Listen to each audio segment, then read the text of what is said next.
Bonjour à toutes et bonjour à tous, bienvenue sur ma chaîne Demi-Univers Crypto. J'espère que vous allez bien mes amis, que vous allez passer une bonne journée, que vous l'entamez bien en tout cas. Et nous on va faire le tour de l'actualité comme on fait tous les jours, hein, un maximum d'informations dans un minimum de temps. Tout au moins j'essaie, je vous mâche un peu le travail, je vous mets sur des pistes de ce qui va se passer, de ce qui se passe. Et vous allez approfondir ça évidemment si vous en avez envie. Et évidemment, la crypto dans le monde, on va parler de ça, donc de Coinbase, Tether, Binance, le plan Tai-Chi, le procès de Binance. C'est chaud la Binance, hein, c'est chaud là. Bon, JP Morgan, Charles Hoskinson, Apple, les NFT, un Proof of Stake, etc., etc. Il y a plein de etc. parce que des petites choses que j'ai pas marquées ici. En tout cas, tout ce qu'il faut retenir dans notre écosystème et ce qu'il faut savoir à longueur de temps. Pensez à vous abonner à ma chaîne si vous n'êtes pas abonné. Si vous êtes abonné, encore une fois, mille merci. Pensez à cliquer sur le pouce. Pourquoi? Pour me faire plaisir, mes amis. Allez, on a un BTC à 25 768, un marché qui est de nouveau dans le rouge. On voit ça tout de suite. Guerre en Ukraine, hein, comme d'habitude, malheureusement, ça change pas du tout, du tout. Guerre en Ukraine, une pensée pour eux, hein, évidemment. Le marché, évidemment, le marché traditionnel, beaucoup de news. Hein, la finance, c'est un gros marché, c'est quelque chose de très important. Nous, notre écosystème à nous, beaucoup plus petit, notre DeFi et notre système beaucoup plus petit, et on a tendance à être tributaire du marché évidemment traditionnel. Il faut que vous appreniez tout doucement à aller voir un petit peu ce qu'on doit regarder ou pas, et les conseils que je vous donne tout de suite si vous démarrez, c'est toujours d'aller voir l'impact les plus forts, c'est-à-dire les 3 étoiles. Les restes, vous laissez tomber pour l'instant.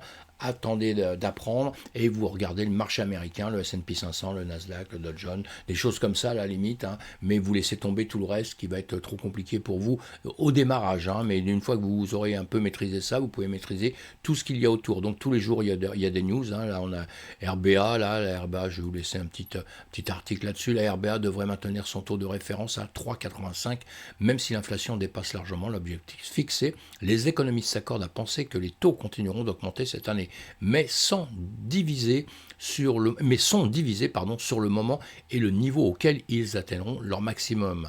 Cela vous rappelle quelque chose, ça m'a fait marrer en lisant ça, parce qu'effectivement, ça nous rappelle quelque chose, hein, les mecs, ils tirent à vue. Wall Street se replie avec Apple en attendant la Fed. Alors, Apple, ça s'est bien passé, la bourse de New York a fini en baisse lundi soir, les investisseurs semblant s'interroger sur la poursuite du resserrement monétaire de la Réserve fédérale aux États-Unis. Oui, tout le monde s'interroge, hein, vraiment. Hein. Tandis qu'Apple, plus grande capitalisation mondiale, a atteint un niveau record avant de terminer en repli. Voilà des petits articles que vous devez lire à longueur de temps, sinon nous on regarde évidemment tout de suite sur les graphiques, le BTC1 là, sur le CME, voilà, grande chute là d'un seul coup, boum, on se plante, bon cette chute on la retrouve quand même, vous voyez mes réticules là, hein, voilà, qui bougent à gauche et à droite, hein, et bien vous voyez quand on tombe ici, regardez le marché à droite évidemment, vous aurez le S&P 500 ici, et pareil, le Nasdaq, on a plongé aussi de ce côté-là, hein, d'accord, pour là se reprendre un petit peu après. On verra comment le marché va redémarrer cet après-midi. Mais voilà les news. Hein. Les news, je vous ai dit, c'est important de les savoir, de les suivre, d'être informé de tout ce qui se passe. Et il y a toutes les news générales, évidemment, pour le monde et tout, hein, qui vont jouer un peu sur le tempérament de tout le monde, sur le comportement de tout le monde. Et puis, vous devez aussi avoir des news, prendre des news tout le temps sur les entreprises dans lesquelles vous mettez vos billes un peu. Hein. Faut toujours savoir, parce que si un jour elle met la clé sous la porte, comme on dit, elle met la clé sous la porte et vous n'êtes même pas au courant, vous continuez sans vous occuper de quoi que ce soit, vous risquez d'être déçu un jour. J'exagère, hein, je prends les extrémités, hein, mais il faut s'informer, il faut toujours être informé. Quand on est informé, quand on est dans la finance, la crypto-monnaie c'est de la finance, quand on est dans la finance, il faut mieux être informé un maximum de tout ce qu'on doit faire ou pas faire, sinon on se plante la tête. Hein. La CFTC approuve CBO Clear Digital pour compenser les contrats à terme sur actifs numériques avec marge. Donc ça voilà, l'ordonnance modifiée permet à CBO Clean de fournir des services de compensation sur les contrats à terme sur actifs numériques sur une base de marge pour les marchands de commission sur contrats à terme, en plus des contrats à terme entièrement garantis et des swaps entièrement garantis précédemment autorisés, a déclaré le régulateur américain dans un communiqué. Voilà, bon bah c'est bien, la mesure autorise CBO à étendre sa compréhension des contrats à terme sur les compensation des contrats à terme sur les actifs cryptographiques tout en restant dans la structure traditionnelle du marché intermédiaire des contrats à terme américains, a déclaré la commissaire de la CFTC, Christy Goldsmith Romero, dans un communiqué séparé. L'ordonnance s'accompagne de mesures prudentes d'atténuation des risques mises en œuvre par CBO, a déclaré Romero, ajoutant que l'application était en contraste frappant avec celle de l'échange cryptographique effondré FTX pour une structure de marché directe aux clients désintermédiés sur mesure. J'ai parlé des avantages d'introduire des actifs de la cryptographie appropriés dans l'espace réglementaire afin de protéger les clients, mais d'une manière qui favorise la surveillance, la responsabilité, la transparence et la gestion des risques, a déclaré Romero. Trop souvent ces dernières années, les entreprises de cryptographie ont cherché à prendre un modèle commercial ou une structure de marché qui existe dans un environnement non réglementé et à le transférer dans l'environnement réglementé. Voilà ce qu'on nous reproche, en gros. Vous avez en quelques mots, là, je vous mets l'article, vous allez lire, c'est assez sympa quand même. Voilà, The Block nous dit quoi? Dans un nouveau procès intenté contre Binance par la Security and Exchange Commission des États-Unis, le régulateur affirme que l'échange de crypto a suivi une grande partie d'un soi-disant plan Tai-Chi dans la création de son entité américaine. C'est du passé, tout ça, mais bon, ça chauffe pour lui, c'est des choses qui sont arrivées avant, on a déjà reproché tout ça, il y avait un rapport de Forbes qu'il va falloir que vous alliez lire si vous voulez être un petit peu plus au courant de ça, où on accuse Binance de certaines choses, on l'accuse en gros, pour simplifier les choses, d'un petit peu essayer de tout manipuler les régulateurs, manipuler un peu tout le monde. Certains font un rapprochement avec un peu FTX, évidemment, en se disant que FTX, lui, tout ce qu'il a voulu faire, c'est évidemment, on l'a bien compris, manipuler tout le monde. Eh bien, on reproche un peu à Binance de faire à peu près la même chose. Et encore une fois, je l'ai déjà dit dans le passé, je pense que tout ça, ils sont arrivés dans un écosystème, ils sont arrivés dans un écosystème qui venait de naître. Donc je crois qu'au départ, ils sont un peu tout permis, ce qui n'est pas bien, parce que c'est pas bien, c'est tout. Parce que peut-être ils ont pensé vivre leur vie tout seul comme ça, etc. Parce que jusqu'à preuve du contraire, bon, Binance, on l'accuse quand même de pas mal de choses. J'ai lu plein d'articles un petit peu partout, il y en a qui l'accusent d'avoir fait perdre de l'argent, etc. Enfin, il y a beaucoup de choses, vrai, pas vrai, tout ça. Bon, on attendra un petit peu, s'il doit y avoir vraiment procès, on attendra tout ça, voir la finalité du procès, pour voir comment ça va se terminer, ça c'est hyper important. Mais allez lire ces articles-là, je vous mets les liens évidemment. Et puis sinon, à l'intérieur de la plainte de Binance, de la SEC, des témoignages détaillés, des communications internes brossent un tableau rappelant FTX, ce que je viens de vous dire. Il y a beaucoup de choses là-dessus. Bon, voilà, je pense que c'est vraiment différent d'FTX, il est vraiment différent d'FTX, c'est pas du tout, je pense qu'il a la tête beaucoup plus sur les épaules, et même s'il a fait des choses qui n'étaient pas spécialement dans les règles, pas dans les clous, parce que vous savez, c'est ça la réglementation, faut vraiment être dans les clous, bon, il faudra qu'on nous prouve que c'est vraiment pareil, si on le compare à FTX, que ça soit vraiment un truand comme FTX, mais je pense que c'est pas, pour moi, je pense que c'est pas du tout la même chose.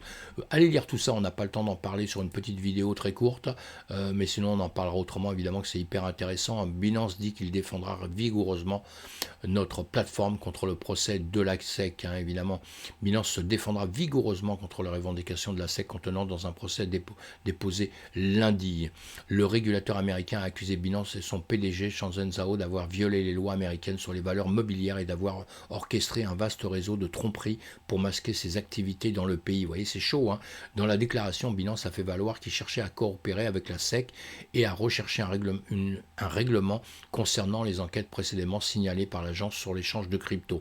Plus récemment, nous avons engagé de longues discussions de bonne foi pour parvenir à un règlement négocié afin de résoudre leur enquête, a déclaré Binance. Mais malgré nos efforts, avec sa plainte d'aujourd'hui, la SEC a abandonné ce processus et a plutôt choisi d'agir unilatéralement et de plaider. Nous sommes découragés par ce choix. La déclaration de Binance fait écho à un refrain commun aux critiques de la SEC et à son président Gary Gensler. L'échange alléguait que la commission décidait de réglementer avec les armes contondantes de l'application et du contentieux plutôt qu'à l'approche réfléchie et nuancée exigée par la technologie dynamique et complexe. La bourse a également repoussé l'affirmation de la plainte selon laquelle les pratiques de Binance mettent en danger les fonds des clients. Cette affaire découle du mépris flagrant des défendeurs à l'égard des lois fédérales sur les valeurs mobilières et des protections des investisseurs et du marché que ces lois offrent. Ce faisant, les défendeurs se sont enrichis de milliards de dollars américains tout en faisant courir un risque important aux actifs des investisseurs, a déclaré la plainte de la SEC. Voilà, tous les actifs des utilisateurs sur Binance et les plateformes affiliées de Binance, y compris Binance US, sont sûrs et sécurisés et nous nous défendons vigoureusement contre toute allégation contraire, a déclaré Binance dans son communiqué. C'est chaud tout ça, notamment Binance a affirmé que parce qu'il n'est pas basé aux États-Unis, les actions de la SEC ont une portée limitée. Ah, ça va être chaud ces jours-ci un petit peu. En tout cas, le prix du BNB chute alors que la SEC intente une action en justice contre les géants de l'échange crypto. Évidemment, hein, que le jeton tout de suite est tombé. Bon, le marché aussi est tombé, hein, c'est ce que je vous ai fait voir avant. Hein. Il n'y a pas qu'à cause de Binance, hein, attention. Hein. Il n'y a pas qu'à cause de Binance. Mais évidemment que ça joue tout ça. Hein. La SEC a déclaré dans son dossier du CERC qu'elle considérait BNB comme un titre en vertu de la loi américaine. Comme prévu, les prix de la crypto-monnaie sur le marché ont chuté. Aux nouvelles, le Bitcoin est en baisse d'environ 2,7, tandis que l'Ether a chuté d'environ 1,9. Dans un communiqué, le PDG de Binance, Shangzhen, a déclaré « Notre équipe est là pour s'assurer que les systèmes sont stables, y compris les retraits et les dépôts. Nous publierons une réponse une fois que nous verrons la plainte. Je n'ai pas encore vu. Les médias obtiennent les informations avant que nous les fassions. » Oui, on obtient souvent, ils obtiennent souvent les informations avant que les autres. On fait sûrement les commentaires avant de savoir quoi que ce soit. Ça, c'est aussi un gros problème. Hein. Donc, il faut toujours aller tout doucement tant qu'on n'a pas des choses un petit peu sûres et certaines et tout ça. Mais évidemment que tout ça, ça fait peur à tout le monde. Et du coup, Solana, Polygon, Cardano et autres jetons sont des titres, déclare la SEC dans le procès Binance contre le procès Binance. La Security and Exchange Commission de la SEC des États-Unis a explicitement appelé aujourd'hui 12 titres de jetons dans son procès contre Binance, son PDG Shenzhen Zhao et Binance UN. Ces 12 jetons sont, eh bien voilà, hein, BNB, BUSD, le Solana, le Cardano, le Polygon, Filecoin, Cosmosub, Atoms, le Sand, le Mana, l'Algo, etc., etc. Voilà, et nous on peut les regarder en 2 secondes sur justement Bitcoin à gauche, à droite le BNB, hein, le BNB là, et voilà toutes les autres que la SEC vient de nous mettre comme titre. Voilà. Et bon, si je les clique les unes derrière les autres, hein, toujours le Bitcoin à gauche et ces cryptos-là, ça c'est le Sand, hein, ça c'est le Mana. Vous voyez, on voit qu'on a fait exactement le même chemin. Bon, maintenant, encore une fois, c'est pas parce que c'est simplement ces cryptos qui viennent d'être annoncés. Parce que si on va, je vais vous faire voir autre chose. Moi, j'aime bien toujours regarder différentes choses parce que sinon on part vite en vrille dans ce qu'on veut faire. Et là, maintenant, c'est sur les 100 premières cryptos que j'ai ici à droite. Et je vais vous mettre celle-ci. Voilà, ça c'est quoi? XLM. Boum, on se retrouve la même chose, vous voyez. Je prends n'importe laquelle, hein, je ne suis pas en train de les regarder, hein, je vais prendre ça. Vous voyez qu'on clique sur n'importe quoi. Le fil, bon là, le LDO, pareil, vous voyez, toutes les cryptos, parce que, comme je vous le dis à longueur de temps, les cryptos suivent le BTC. Si le BTC fait quelque chose, les autres le font. Voilà, hein, donc pour toutes, à part, bon, non, ça c'est pas bon. Voilà, on se retrouve partout pareil. Hein, c'était pour vous faire voir qu'on prenne n'importe lequel, on se retrouve dans les mêmes même situation que le BTC. Donc c'est pas simplement ces cryptos-là, ces 12 jetons-là, hein, c'est simplement ces 12 jetons-là qui souffrent, c'est tout le marché qui souffre, là, hein, d'accord, hein, et c'est pas parce qu'elles sont annoncées comme des titres qu'on va faire focus un peu sur eux pendant peut-être quelques temps. Il y a des gens qui vont pas bien comprendre et tout, qui vont se dire ouais ça y est, ça c'est mort, ou je sais pas quoi, hein, c'est pas vraiment comme ça, hein, d'accord. Allez, je continue un petit peu mon avancée. Les actions de Coinbase chutent alors que la SEC poursuit l'échange de crypto rival Binance. Beaucoup de choses ont chuté. Hein. Les actions de l'échange de crypto-monnaies basées aux États-Unis, Coinbase, ont chuté après que la nouvelle a été annoncée que la sécurité en échange commission produit la plateforme de négociation rivale Binance. Les actions ont chuté de près de 12% par rapport à leur clôture de vendredi. Après la première annonce du procès, elles se sont depuis légèrement redressées en voilà, 10%, machin, etc. Évidemment que ça bouge. Hein. C'est pas parce que quelque chose rechute un peu que ça va pas remonter après, mais encore notre écosystème souffre encore une fois. Hein. Bon, on souffre à longueur de temps de toute façon là. Hein. Le nouveau CTO de Kraken envisage un rôle croissant de l'IA dans la cryptographie au-delà du battage médiatique initial. Oui, tout le monde est pour, je crois, l'intelligence artificielle. Hein. Si on regarde bien que ce soit lui ou d'autres ou machin, je pense que dans n'importe quel domaine, on va se servir de l'intelligence artificielle, hein, à part peut-être pour le mec qui fabrique le pain, parce qu'on a besoin de sa connaissance et on a besoin de ses mains et on a besoin de tout ça. Donc voilà, la connaissance, on peut l'avoir avec l'intelligence artificielle, mais on n'aura pas ses mains pour pétrir la pâte et tout ça. Voilà, il y a des exemples comme ça, mais sinon pour tout le reste, je pense que tout le monde va s'en servir. Tether Invest, oui, alors Tether investit dans une start-up qui construit une mine de Bitcoin au Salvador. Voilà, on avait déjà l'émetteur de stablecoin Tether a soutenu une start-up appelée Volcano Energy qui vise à construire une ferme minière de Bitcoin au Salvador. On en avait déjà parlé dans le passé. Voilà un petit article là-dessus pour ceux qui ne sont pas au courant. Évidemment, le Salvador, on suit ça de près, tout ce qui se passe là-bas. JP Morgan, alors, lance un programme pilote pour le système de réglementation blockchain avec 6 banques indiennes. Voilà, bon, c'est bien ça. New Delhi cherche à établir Gujarat International Finance Tech City, également connu sous le nom de Gift City, en tant qu'alternative commerciale viable à Singapour et à Dubaï pour atteindre ses objectifs. La Réserve Banque indienne a lancé un marché domestique à terme non livrable réglé en dollars et à Gift City qui devrait renforcer ses perspectives. Voilà, bon, nous allons mener un projet pilote au cours des prochains mois car nous devons analyser l'expérience des banques. Aujourd'hui, le 5 juin, un projet pilote utilisant la plateforme de la blockchain Onyx de JP Morgan sera lancé après avoir été approuvé par l'International Finance Service Center Authority. Onyx, qui a été créé en 2020, est une plateforme basée sur la blockchain pour les transactions de paiement. En gros, voilà une petite news, notre écosystème qui avance. Les cofondateurs de Cardano, Charles Hoskinson, alertent la communauté des arnaques de l'IA. Oui. Bon, lui, il alerte, il y en a plein d'autres aussi, il va falloir faire attention.